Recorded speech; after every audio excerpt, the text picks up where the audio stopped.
एकमत से दिल्ली घोषणा पत्र जारी होना ऐतिहासिक है। वुमेन लेड डेवलपमेंट से लेकर पर्यावरण के मुद्दों पर भारत का विजन दिल्ली घोषणा पत्र की नींव बना। हमारे प्रयासों से G20 में अफ्रीकन यूनियन के स्थायी सदस्यता को भी सराहा गया है। इसी सम्मेलन के दौरान Bharat middle east Europe corridor के निर्माण की घोषणा हुई है। ये कॉरिडोर भारत के सामुद्रिक सामर्थ्य को और सशक्त करेगा। ग्लोबल बायोफ्यूल अलायंस का लॉन्च होना भी बहुत बड़ी घटना है। इस प्रकार के कदम वैश्विक समस्याओं के समाधान में भारत की भूमिका का विस्तार कर रहे हैं। माननीय सदस्यगण, मेरी सरकार ने वैश्विक विवादों और संघर्षों के इस दौरे में भी भारत के हितों को मजबूती से दुनिया के सामने रखा है। भारत की विदेश नीति का दायरा आज अतीत की विदेशों से कहीं आगे बढ़ चुका है। आज भारत अनेक वैश्विक संगठनों का सम्मानित सदस्य है। आज आतंकवाद के खिलाफ भारत दुनिया के एक प्रमुख आवाज है।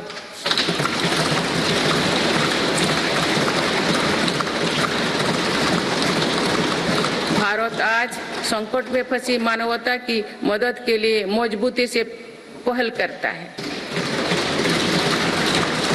दुनिया में कहीं भी संकट आने पर भारत वहां तेजी से पहुंचने का प्रयास करता है।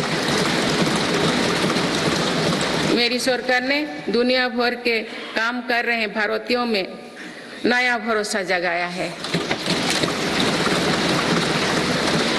ऑपरेशनल गंगा, ऑपरेशनल कावेरी और वंदे भारत जैसे अभियान चलाकर जहां-जहां संकट आया वहां से हर भारतीयों को हम तेजी से सुरक्षित वापस लेकर आए।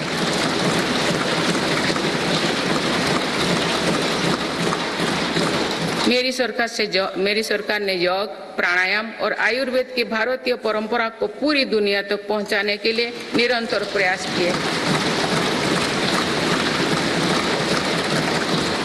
पिछले वर्ष संयुक्त राष्ट्र संघ के मुख्यालय में 135 देशों की प्रतिनिधित्व ने एक साथ योग किया।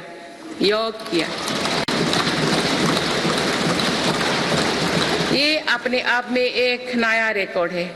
मेरी सरकार ने आयुष पद्धतियों के विकास के लिए एक नया मंत्रालय बनाया है। विश्व स्वास्थ्य संगठन का पहला global centre for traditional medicine भी भारत में बन रहा है। माननीय सदस्यगण, सभ्यताओं के कालखंड में ऐसे पड़ाव आते हैं जो सदियों का भविष्य तय करते हैं। भारत के इतिहास में भी ऐसे अनेक पड़ाव आए। इस वर्ष 22 जनवरी को भी देश ऐसे ही एक पड़ाव का साक्षी बना है।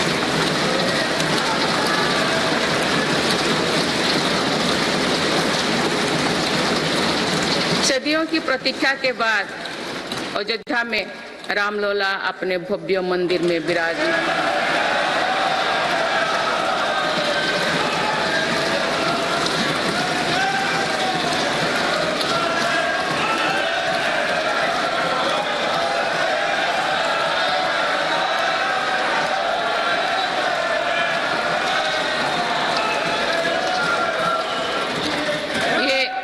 ये करोड़ों देशवासियों की इच्छा और आस्था का प्रश्न था, जिसका उत्तर देश ने पूरे सद्भाव के साथ खोजा है। माननीय सदस्यगण, आप सभी करोड़ों भारतीयों की आकांक्षाओं के प्रतिनिधि हैं। आज जो युवा स्कूल कॉलेज में है, उनके सपने बिल्कुल अलग हैं। हम सभी का ये दायित्व है कि अमृत पीढ़ी के सपनों को पूरा करने में कोई कसर बाकी ना रहे।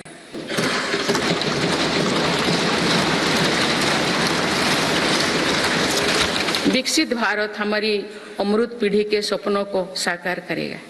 इसलिए हम सभी को एक साथ मिलकर संकल्पों की सिद्धि के लिए जुड़ना होगा।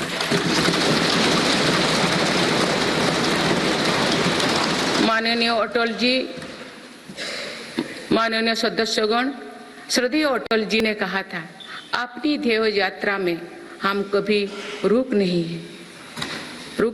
हैं।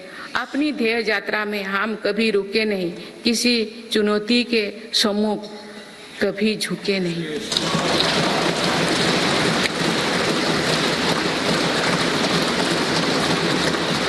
मेरी सरकार 140 करोड़ देशवासियों के सपनों को पूरा करने की गारंटी के साथ आगे बढ़ रही है। मुझे पूरा विश्वास है कि ये नया संसद भवन भारत की ध्येय यात्रा को निरंतर ऊर्जा देता रहेगा, नई और स्वस्थ परंपरा बनाएगा। वर्ष 2047 को देखने के लिए अपने साथी तो अब इस सदन में नहीं होंगे, लेकिन हमारी विरासत ऐसे होनी चाहिए कि तब की पीढ़ी हमें याद रखे।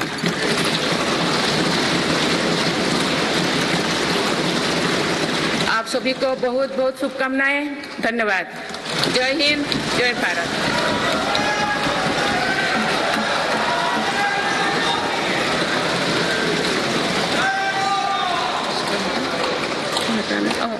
आपको पढ़ना है ना?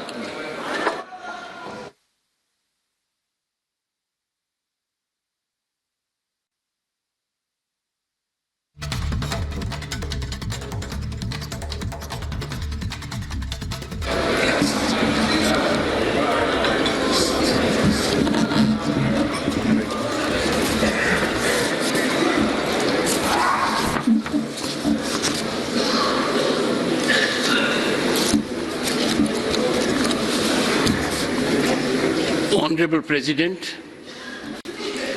honorable members, I wish to read some parts from the English version of Honorable President's address, and the rest may be considered as read.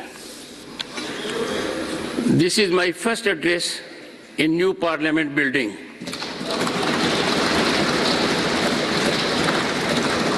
This magnificent building has been constructed at the beginning of Azadi Ka Amrit Kal. I am confident that this new building will be witness to productive dialogue on policies that will shape the development of Viksit Bharat, the Amrit Kal of our independence. I extend my best wishes to all of you. Honorable members, this year is also the 75th year of adoption of our Constitution. It was during the Amrit Mahotsav that a statue of Netaji Subhash Chandra Bose was installed on Kartavya Path. Veer Bal Divas was declared in the memory of Sahibzade